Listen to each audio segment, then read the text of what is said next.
Yeah! Woo, woo, woo. What up, buddies? Welcome to episode 109 of Overpromised with Covino and Rich from Fox Sports Radio, 5 to 7 on the East, Monday through Friday, 2 to 4 out here on the West Side. So pumped for this weekend, and so pumped to have you here on our bonus show, our bonus pod. You know what I might do this weekend? Throw it back 35 years. It's the anniversary this weekend of Goodfellas.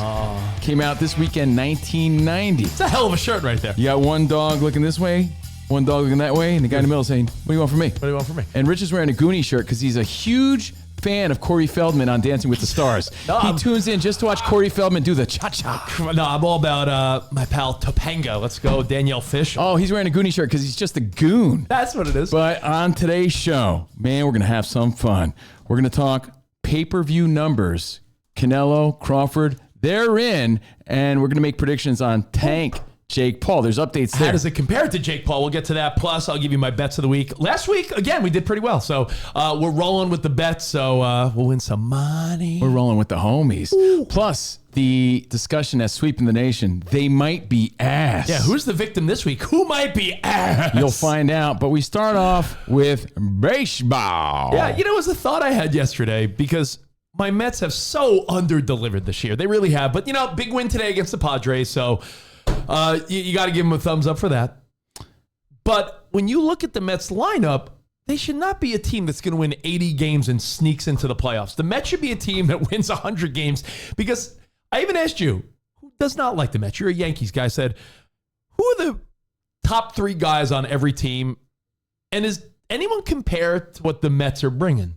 And the answer is yes. You think so? And we're calling this who's the best big 3 in the MLB. Yeah, move over, Ice Cube. This is our baseball big 3. That's right. But this is the potential playoff edition, and we're going to break it down. Because when I think of my Mets, when they're on fire, the Mets have never been a team that's been consistent this year. They either win 9 out of 10 or they lose 9 in a row. They don't have the Tiger blood. They're not winning all the time. They don't have the Adonis DNA. Even Juan Soto's weak-ass haircut, I mean, he's having the best year of his career, doesn't give him that Tiger blood that the team needs. Well, when you say top 3, big 3, not Ice Cube in basketball, baseball, when you have Lindor, Soto, and Pete Alonso, I find it hard to believe there's a better top 3 in a lineup than that. Because when the lineup flips over, you got to feel confident at least with that part of the lineup if you're a Mets fan. I'll be honest with you. Not trying to be a homer. When I thought about it, right? Yeah. Again, the big 3, the best big 3 in MLB potential playoff edition. Yeah. When they're all playing to their peak, as the kiddies say, peak. When they're playing peak Alonso and Soto and Lindor are hard to beat. But upon my research, I think there's clearly a number 1, and it's not your Mets. My first instinct was, yeah, you're right. Lindor, as far as big 3. I mean, Lindor's such a gamer, big game guy. Soto is just one of the most dominant players. And Pete Alonso surprised everyone. The guy's he has over 120 ribbies, going to hit 40 homers again. Pete Alonso's the man. He's on fire now, and he's clutch. Yeah. So, I was thinking all these things. I love those guys. You made it like I'm a Yankees guy, but those 3 players are phenomenal. So my first instinct was, yeah, Rich is right. As much as I can't stand his Mets and everything, I think they are the best big 3. But no, wait, there's more. You got to factor in the Dodgers. Ohtani, Mookie, Freddie. Ohtani, 51 home runs. Mookie, 19. Freddie Freeman, 21 home runs. And that's leaving out Teoscar Hernandez, who has 24 home runs. Well, then you're leaving out Brandon Nimmo, who has 24 home runs. Right. I did the math here. I came down with my own calculations to prove that It's not your Mets. It's not your Dodgers. It's not my Yankees. Yeah. Yankees, Judge, Grisham. I think the Yankees, you could say it's Bellinger. Hold on. It's a group project. Aaron Judge is doing all the work. So you think. You know what that is? A misconcepcion. Really? Let me break this down to you. Fox Sports Radio, Overpromised Nation. Judge, 48 dongs. That's what she said.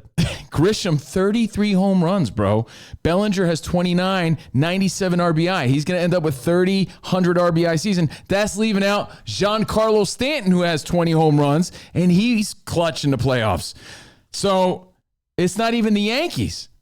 Are you ready for the winner? No, you're not ready. I mean, tell me. I'm dying to know. Because then we got the Phillies. Tell me about the Phillies, Dickie Doodle Davis. The Phillies, Mets rival. They're clearly going for that one seed. It's them or the Brewers in the East. When you talk about Schwarby, nasty. Schwarbs is nasty. So Schwarb, it's like he's getting better. Bryce Harper is a staple. Schwarby. And I hate the fact that my Mets gave up on this guy. Your Yankees gave up on this guy. Harrison Bader over the last month and a half of the season is insane. Harrison Bader and Castellanos. That's why Phillies Karen wanted that ball so bad. Yeah. He's a master on the field. The Phillies Karen has that ball. It's got to be worth something. Mm-hmm. Schwarby has 53 bombs. Yeah. Harper 27. Bader has 16 total, like you said. And then that leads us to the Padres. Or Seattle. Where do you want to go next? Let's go Padres. Well, who's your number one? I thought you were saving the best for last. Isn't that what Vanessa Williams said? So, Padres, Tatis, Machado, Arise. Those three guys, all great. Yeah. They total 55 home runs together. Well, the Padres have, Sheets has 19 home runs too. The idea of the Padres being this powerhouse, power hitting team, they got by on pitching this year. Exactly. But the Padres, you can't tell me when you see Arise set the table, the best contact hitter in all of baseball, the guy doesn't miss the ball. He doesn't strike out. So when you have Arise setting the table, I saw yesterday, he bunted for a base hit just so the Machado could hit a home run. I haven't seen someone set the table like that since Spot in his Mr. Belvedere days. I know. When he used to host Thanksgiving, Spot, man. Streaks on the China. Yeah. There was an Spot interesting... really was meticulous about it. There was an interesting debate yesterday during the Mets-Padres game. Arise is a free agent, yes, next year. Yeah. What does a guy like him get? Because he's not hitting bombs, but his on-base percentage and getting on base, and he makes contact every time. Like, we don't even know the value of a guy like Arise. Of an average hitter. Yeah. Not average hitter, batting average hitter in today's world. You're right. But the clear answer, my first instinct was Mets-Yankees. It's got to be Seattle. Because look at these numbers. You got Cal Raleigh with 56 home runs. Rosareno with 27 home runs. Julio Rodriguez, J-Rod, with 30 home runs. And that's not even counting Jorge Polanco, who has 24 home runs.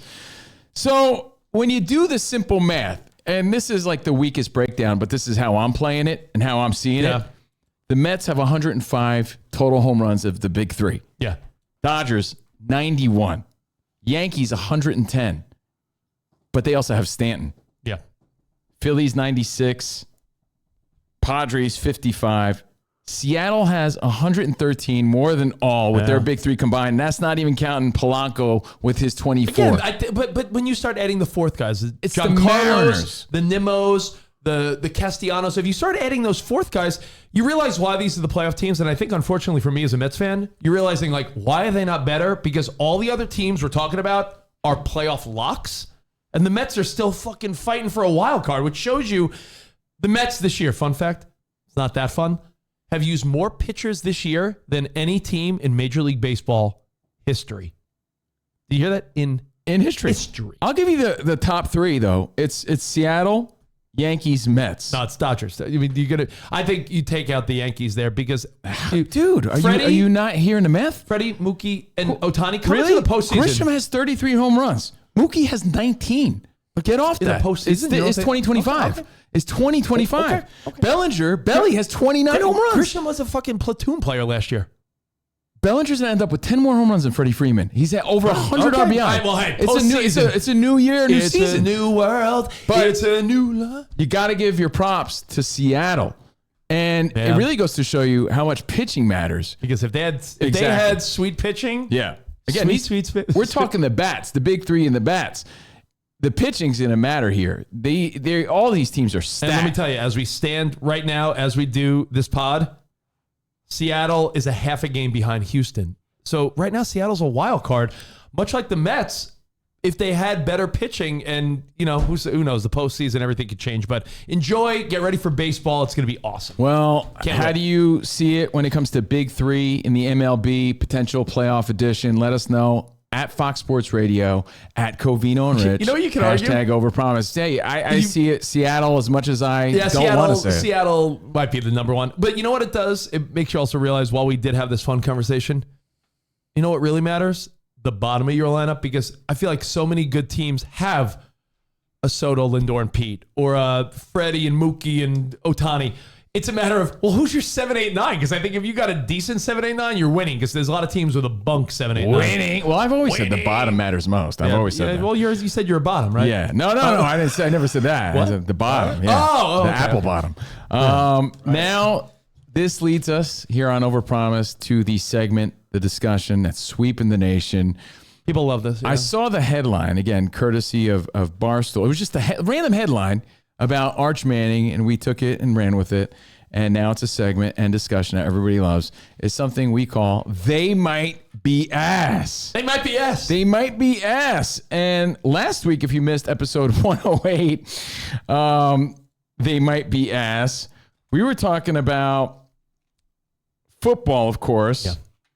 And we were talking about Miami might be ass. But we got to the point now where we just think they're ass, especially if they lose to Buffalo, which they're gonna. So you're saying they're just ass. You're saying your suspicions were correct? They're just ass. They are ass? They are ass. Okay, so they went from might be ass to we were right. Yeah, we were right about that. They seem to be, especially with Mike McDaniel, all the weird press conferences he's having, is not even making sense. Pretty sure they're just ass. They're cheeks. They're buns, as the kids say. So on this week's episode, they might be ass. I was thinking the Chiefs. Mm-hmm. But 0-2 for the first time since 2014. And then last year, they lost 3 in a row. And Mahomes like, oh, man, we're not used to this sort of thing. And is the magic gone? No, I think Mahomes still has the magic in him. Hold on. He's got the magic. Mahomes does still have the magic. Yeah. Mm-hmm. I think you should revise this. Mm-hmm. Yeah. You know who might be ass? Not the Chiefs. Who spot? Travis Kelce might be ass. I think you need to remove him from the Chiefs organization as a whole. Patrick Mahomes just celebrated his 30th birthday, still dominating. He's at the height of his career. Travis Kelce, think of all the stuff he's been botching recently. That touchdown he botched the other day. He dropped a pass that turned into a pick and turned into a winning drive. Bumped into his own player and that whole debacle, the lazy attitude in the Super Bowl, not blocking last year. But you know what he's really hyper-focused on? His wedding plans. Well, let me explain. You know that he's going to have musicians and singers at his wedding and not a DJ? Did you know that? Well, I have a question about that, by the way. Hold on. Botched the touchdown. Xavier Worthy, they're missing a star receiver because of a bad route by Travis where he bumped into him. Yeah, that was a bad look. Why? He might be ass.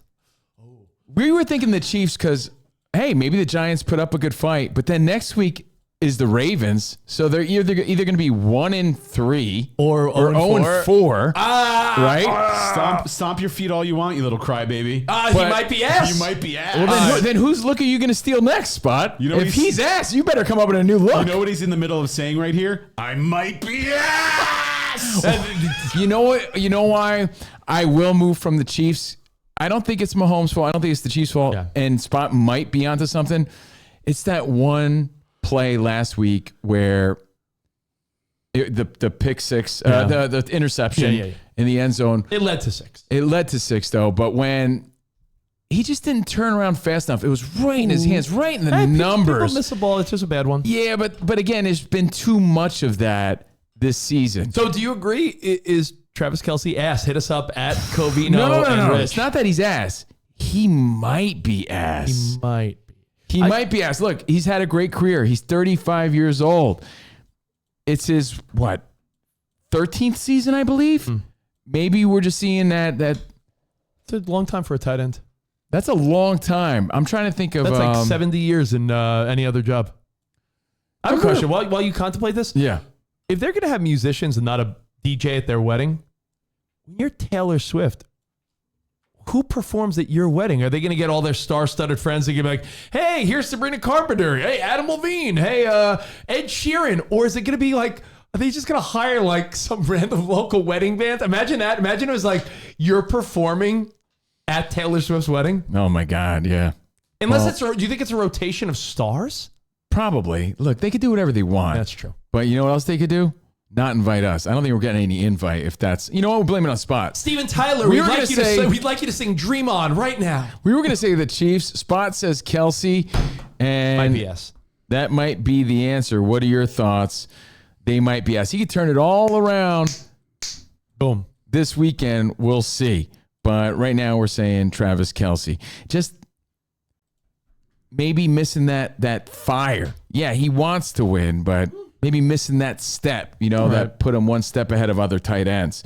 And what is he, under 100 yards for the season so far, right? About 100. About 100 yards? A little over 100. But again, not that's, it's on pace for under 1,000, which, Travis probably wants 1,000 plus yards. Anyway, there's a fight that we were saddened the other day thinking it was canceled. Well, this was courtesy of the Atlanta, Georgia State Commission. They were saying Jake Paul, Tank Davis, Gervonta Davis is off. And it was sort of a bummer. And then just off because of a weight discrepancy. Yeah, and Georgia was like, yeah, we're not doing this. Which and makes sense. It's like, who's going to sanction that fight? The weight discrepancy is too much. You and I are going to be away that weekend for a little weekend away with some friends. And I remember thinking, oh, man, that was a cool Friday night part of the plan. Like, we watched Jake Paul and Tank Davis, have some drinks. It's on again. It's now just been moved to Miami, Florida. It's on like John Papelbon eating flan with Bishop Don Magic Juan while watching The Wrath of Khan with Ricardo Montalban. And Michelle Kwan. That's on. It's so on. That on, yeah. And we started thinking the numbers are in for Canelo Crawford. Canelo just didn't have an answer. Just not the same when it came to fighting a really primed up Crawford, man. Crawford had every answer, like you said. And he just looked too good and gave him the masterclass. The sweet science overcame. See, Canelo missed that fire, lost that fire. Like, very Kelce-like, based on what Spot said, of course. Yeah. Just... You don't want the Swifties didn't have that. You. Yeah, exactly. But the numbers are in for the fight. And we were wondering where this was going to be. The numbers are in. You don't want teenage girls slashing your tires. Right. Paul Tyson. Yeah. Jake Paul, Mike Tyson. 1 year ago. Unbelievable. 125 million people tuned in for that fight. Wow. Which is crazy. They changed how boxing is watched. 125 million. And then Taylor Serrano, the third fight, much anticipated. The second women making the second one making, an impact. 74 million people tuned in for that. Canelo Crawford, September 13th, 41 million tuned in. Now that sounds weak compared to 125 million, but 41 million is still super impressive number for boxing, courtesy of Netflix and MVP promotions and all this other stuff, I right? think timing had a factor in that as well. It was on very late for most of the viewing audience. So, yeah, but still, 41 million is a lot. So that does make you think about, well, if this Jake Paul Tank Davis fight is now happening, where do you see that lying? Like, where do you see the viewership going there? Taylor Serrano was a big deal. Yeah. But it also benefited from the fact that it was on the same card and right before Tyson Jake Paul. So people casually watch and it's like, tell me when Mike Tyson Jake Paul's on, then I'll turn it on. So great fight, but I think you got to look at the two fights. 40 mil for Canelo Crawford. 41. 3 times as many for Tyson Paul. Jake Paul, love him or hate him, I feel like you're looking at 60, 70 mil. I think more than Crawford, Canelo, but Tyson was half that draw. But I do think Jake Paul has more power with a fan base than Canelo and Crawford. I really do. Well, I did the BS math again. I did the math for you. Yeah. And again, live sports. Did you break out your TI-82? My little professor calculator tells me otherwise. Live sports has changed forever. And if you do my stupid simple math, 125 million for Jake Paul Tyson, 41 million for Crawford, Canelo. I think there's more interest in Tank Jake Paul, more interest than Taylor Serrano. It's right in the middle between 125 and 41, and that is 83 million. Okay, you love so this. My prediction, because 83 is right in the middle of 41 and 125. That's your prediction, huh? My prediction is right there, because there's going to be more interest than the women fighting. No offense, it's not a sexist comment. I just think there will be. Because, again, you got little Tank Davis and big Jake Paul, and they're both a draw there, and there's curiosity. 83 million for that fight, changing sports forever. Unbelievable. All right. Well, speaking of predictions, let me hit you up with my picks of the week. Yeah, that way we'll let you guys get on with your Thursday, get into the weekend early. sit back tonight, pop an edible tonight, do whatever the hell you want tonight. Watch Goodfellas. Watch Goodfellas. You're watching Goodfellas right now. It's the anniversary of Rush Hour. Do you understand the words that are coming out of my mouth? So, do you understand that I got 3 picks for you that are going to rock your world? I don't know where I want to start. Spot, throw out my first pick. Sure, Rich. I got 3 for you. Teaser, parlay, and a straight bet. Where do you want to start? What do you want to start with? Give me the teaser. You got it, buddy. Teaser bets. This is what I'm calling the NFC North is peak. Teaser bet. The kids love saying peak. So it's peak is the opposite of buns. It's the opposite of cheese. Yeah. Peak is the opposite of chopped. Peak. It's like the crest, bro. So NFC North is peak. I think it's a division that it's hard to argue is probably the best in at least the NFC. The Green Bay Packers and the Lions. The Green Bay Packers are favored by 7.5 over the Browns. The way the Packers are being touted around the league, they may annihilate the Browns. But even if the Browns are ass. Even if they have Covino, even if they have arguably a trap game, a fallback a little bit, I think they still beat the Browns by 1.5. Okay. So take it from 7.5, which you might lose on the hook if you bet it straight. I like the Browns to not even be close here, but I think Green Bay to win by 1.5, right? So you got the Packers essentially just beating the Browns, and the Lions are 4.5-point underdogs on Monday night against the Ravens. I think Lions-Ravens could very well be a Super Bowl preview. I just think while the Ravens could win, if you could get more than double digits as an underdog with the Lions, you take it. So I like the Lions plus 10.5. You take it from plus 6.5, plus 4.5 to plus 10.5. So Lions covering double digits against the Ravens and the Packers just beating the Browns. Sounds like a hell of a teaser. Sounds peak. If you ask me. That's peak. Now, how about a parlay? I got you. 2 teams from the West. I'm calling Did you this. just like let out a fart right there? Look at you. I was watching your reaction. It looked like you let one slip. Were you waiting for the graphic or did you let one slip? Who was that? Not sure what happened there. I don't know. Won't happen again. This is my When the West Was Won Bare Naked Ladies parlay. I knew you when the West was won. So the Niners are playing the Cardinals. Brock Purdy, I'm sure any minute now we're going to find out, is he a go, is he not? You may have heard it already. Even if it's Mac Jones, the game is the 49ers home opener. They started the season 2-0 on the road. This is the Niners' first home game of the year, playing the Cardinals. I don't believe in Kyler Murray. I don't believe in that team. Until they beat my team, I'm feeling the Niners. They need to win by 2.5. It's a straight bet. By a field goal at home, I like the Niners. The Chargers are playing the Broncos. Another great divisional battle. The Broncos have snuck by with Tennessee, and they lost that heartbreaker against Indy. The Broncos may make the playoffs, but they're not peaking right now. They're not peak. So in my mind, Chargers, Justin Herbert, Madison Beer, Jim Harbaugh. This game to me is Chargers. So I like the Niners and Chargers parlay. Team them up, one bet. Niners, Chargers. When the West was won. Man, West Side Story. Throw that bro. shit down. Nice. And one more straight bet for everyone that just liked an old-fashioned 1 game, 1 point spread. I thought the old fashioned is when you forgot your phone and you're just sitting there in the bathroom dropping a deuce, reading shampoo bottles. I thought that was the old-fashioned. Here's another old-fashioned. Stop it. The Chiefs can't start 0-3 straight bet. Minus 6.5 against the Giants. I think if they beat the Giants, I don't think it'll be by a field goal in a close game or anything like that. I I think just feel like Giants are always that team that steps up in games like this. Like, you know, like they play tough against the Cowboys. They might play tough against the Chiefs. Like this is their Super Bowl. But I where the Chiefs might take their foot off the pedal a little bit. It's prime time Sunday night football. Mahomes, Kelce, prime time. We're 0-2. It's a statement game They to have show. to win. It's You a mean statement. Kelce, who Might be yes? It's a statement game. Dude, if they don't win, they might start 0-4.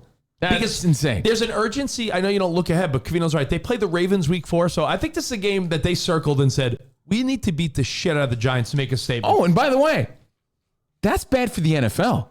Oh yeah. It is. Like that's the America's team, today's version of America's team.